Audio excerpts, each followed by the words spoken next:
When we talk about empaths reaching their breaking point, we need to understand something fundamental. The very qualities that made them vulnerable in the first place don't disappear.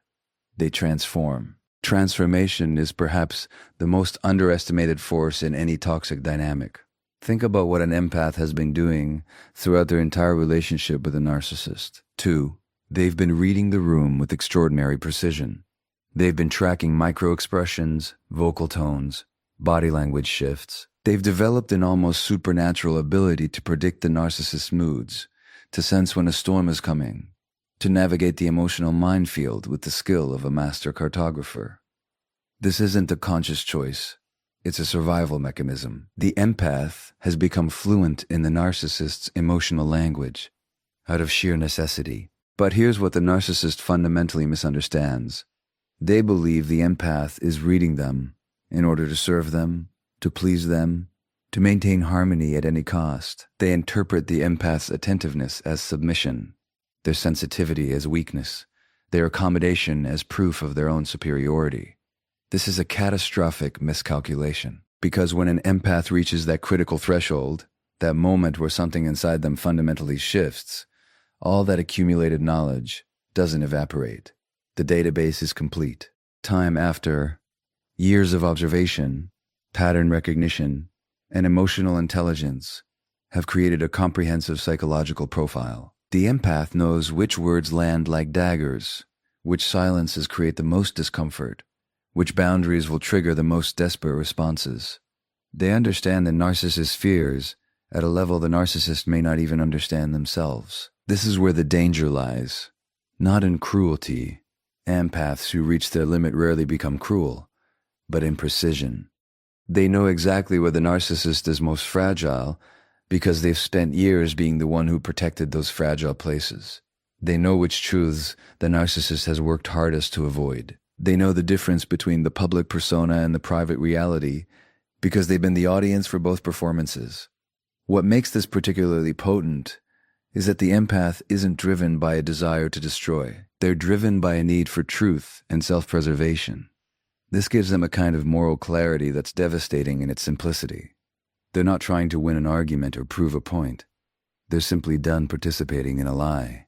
And when someone stops participating in your constructed reality, when they refuse to mirror back the image you've carefully crafted, the entire illusion becomes difficult to maintain. The narcissist has spent the relationship assuming they were the chess master, moving pieces around the board, while the empath played the role of pawn. What they failed to notice was that the pawn was learning the game at a deeper level than they ever played it. The empath wasn't just moving where they were told. They were understanding why the game existed in the first place, what each player needed from it, and how the whole structure stayed standing. When the empath stops playing, they don't just remove themselves as a piece on the board. They reveal that the board itself was an illusion, that the rules were arbitrary, and that the power the narcissist wielded was only ever borrowed from the empath's willingness to participate. Dangerous person in any relationship isn't the one who knows how to fight. It's the one who finally understands they don't have to. Now, let's examine what happens when the empath makes a choice that the narcissist never saw coming. They go silent. Not the silent treatment as a manipulation tactic. That's the narcissist's tool. I'm talking about something entirely different. A genuine, profound withdrawal of presence. And this, paradoxically, becomes more devastating than any confrontation ever could be. You see, the narcissistic personality is fundamentally organized around a hunger for attention, for reflection, for emotional supply. It's not about whether that supply is positive or negative. Anger, tears, pleading, even hatred, all of it feeds the same need. The narcissist exists in relationship to their impact on others, to know they're creating an effect, stirring an emotion, occupying space in your psyche. This is what Gabor would call the externalized sense of self, the personality that can only feel real through its registration in another person's consciousness. When an empath engages in conflict, they're actually providing exactly what the narcissist needs. The drama, the emotional intensity, the back and forth. It's all supply. Even when the empath is angry, even when they're setting boundaries or calling out behavior, they're still in relationship. They're still providing evidence that the narcissist matters, that they have power, that they can affect someone else's emotional state. The narcissist can work with this. They know how to escalate, how to twist, how to turn your words against you. But what happens when the empath simply stops? When there's no argument to win, no emotion to manipulate, no reaction to provoke. This creates something the narcissist I, profoundly ill-equipped to handle: irrelevance. The empath who once centered the narcissist in their emotional world, who organized their day around managing the narcissist's moods, who provided constant feedback and attention, this person becomes unreachable, not hostile, just absent. This silence isn't loud. It's not performative. The fed-up empath isn't withdrawing to punish or to make a point they hope the narcissist will eventually understand. They're withdrawing because they fundamentally realize something. This person cannot hear me. There's no explanation that will land, no truth that will be acknowledged, no vulnerability that will be met with genuine care.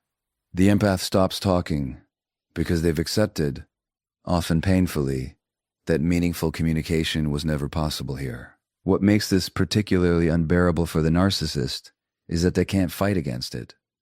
How do you rage at someone who isn't there? How do you gaslight someone who's no longer listening? How do you manipulate someone who's stopped caring about your approval? The narcissist finds themselves shadowboxing, throwing punches at empty air. They may escalate, trying to provoke a response, any response. They may love bomb, attempting to draw the empath back in. They may play victim, hoping to trigger the empath's compassion.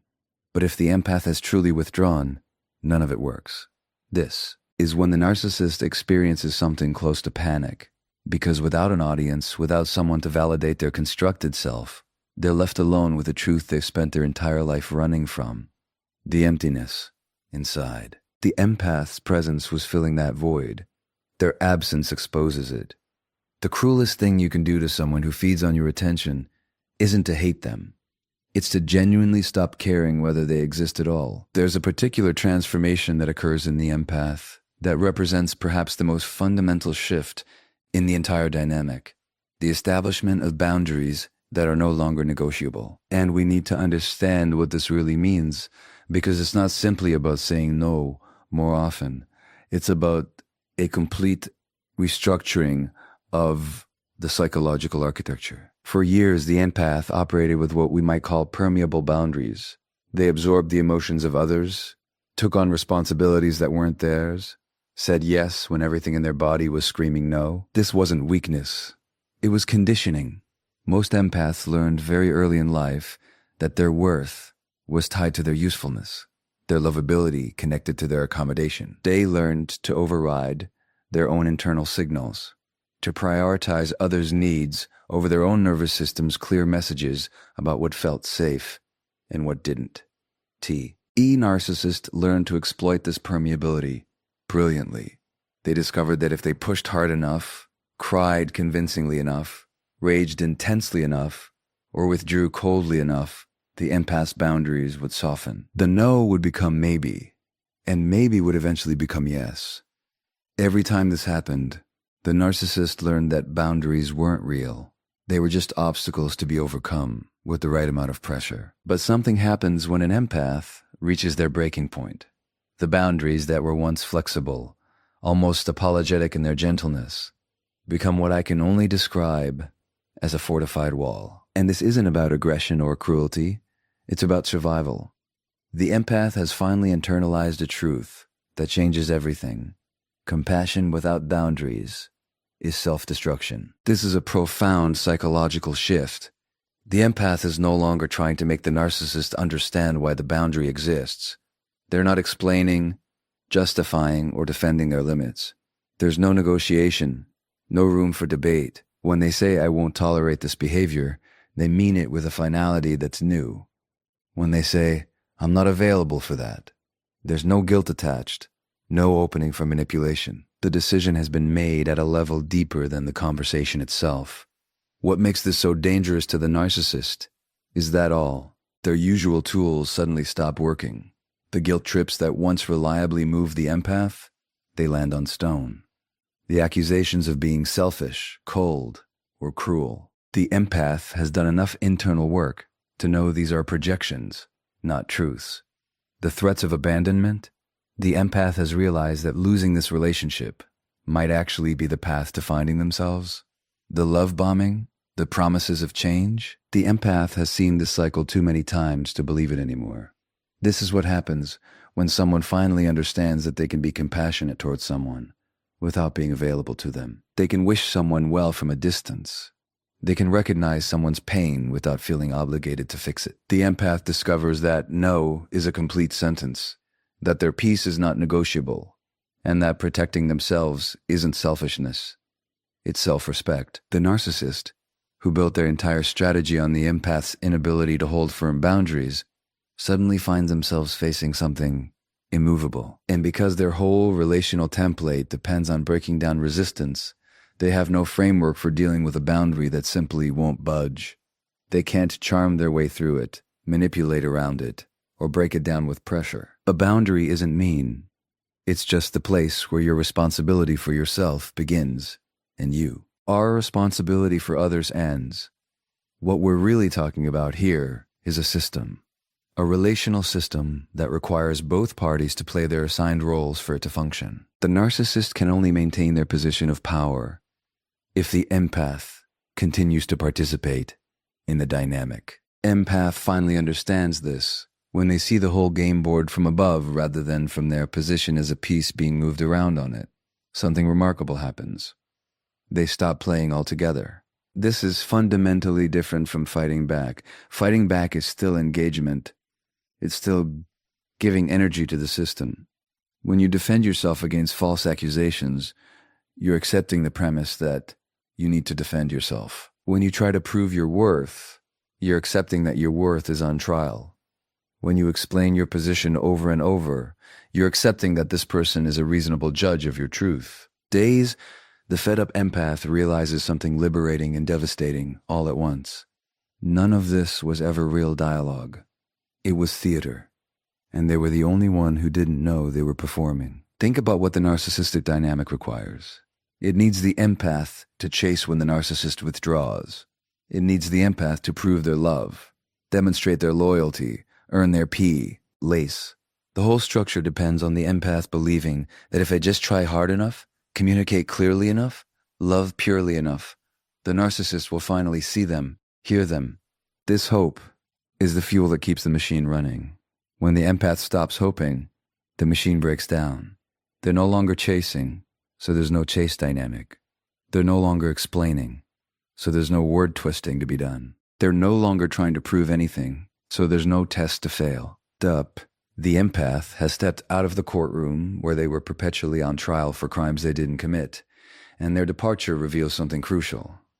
The trial was never legitimate in the first place. This refusal to engage affects the narcissist at a level they may not even consciously understand. Their entire relational strategy is built on predictable responses. They say something hurtful, and you react with pain. They feel powerful. They withdraw affection, and you scramble to win it back. They feel desired. They create chaos, and you work to restore order. They feel central. But what happens when you simply don't? When the hurtful comment is met with silence or indifference? When the withdrawal of affection is met with your own stepping back? When the chaos unfolds and you just let it sit there, refusing to clean it up?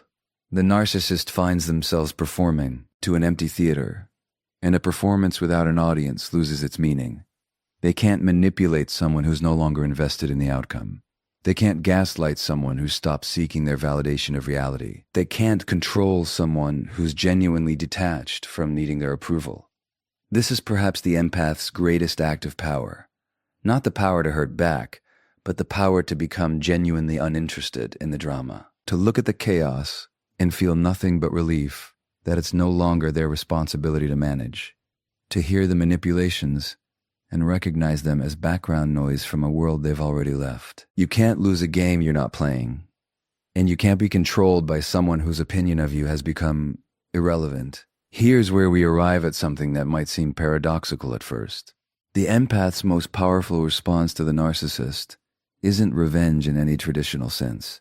It's healing. And yet, this healing becomes more threatening to the narcissist's constructed reality than any deliberate act of retaliation ever could be. When the empath finally redirects all that energy they once poured into the relationship, all that effort spent trying to fix, understand, accommodate, and love someone incapable of receiving it, and turns it inward toward their own healing and growth, something extraordinary begins to unfold. They start to reclaim parts of themselves that were suppressed, denied, or abandoned in service of the relationship. They reconnect with their own desires, their own truth, their own sense of what brings them alive. As they do this work, as they integrate their pain and transform it into wisdom, they become living evidence that everything the narcissist told them about themselves was a lie. You see, the narcissist's entire framework depends on a particular narrative, that the empath is too sensitive, too emotional, too broken, too needy, that they're lucky to be tolerated, that no one else would put up with them, that their perception of reality can't be trusted. The narcissist positions themselves as the stable one, the reasonable one, the one who is trying so hard with such difficult material. This narrative protects them from having to look at their own behavior, their own emptiness, their own inability to truly connect. But when the empath heals, when they do the deep, often painful work of therapy, self-reflection, and genuine growth, they become walking proof that the narrative was fiction. They're not too broken to be loved. They were in a relationship that was breaking them. They're not too sensitive. They were with someone who weaponized their sensitivity. They're not unable to trust their own perception. They were being systematically taught to doubt it. As they heal, these truths become undeniable, not through argument, but through embodiment. And here's what makes this so profoundly threatening. The healed empath isn't just surviving. They're thriving. They're building genuine relationships based on reciprocity and mutual respect. They're pursuing passions they'd set aside. They're laughing freely, sleeping peacefully, trusting their own judgment. They're doing all the things the narcissist insisted were impossible for them. Their very existence becomes a refutation of every lie they were told. This isn't calculated revenge, because the empath isn't doing it to prove anything to the narcissist. They're doing it because they finally understand they deserve a life that doesn't hurt. But the effect is undeniable. When the narcissist sees the empath flourishing without them, especially if the empath had become a shell of themselves during the relationship, it contradicts everything they needed to believe. It suggests that maybe they weren't the generous one tolerating a difficult partner. Maybe they were the toxic element all along. The contrast becomes particularly stark if the narcissist moves on to another relationship and recreates the same patterns, while the empath continues to grow and evolve. The empath's trajectory upward exposes the narcissist's stagnation. Their peace highlights the narcissist's ongoing chaos. Their authenticity reveals the narcissist's performance. The best revenge isn't proving someone wrong about you.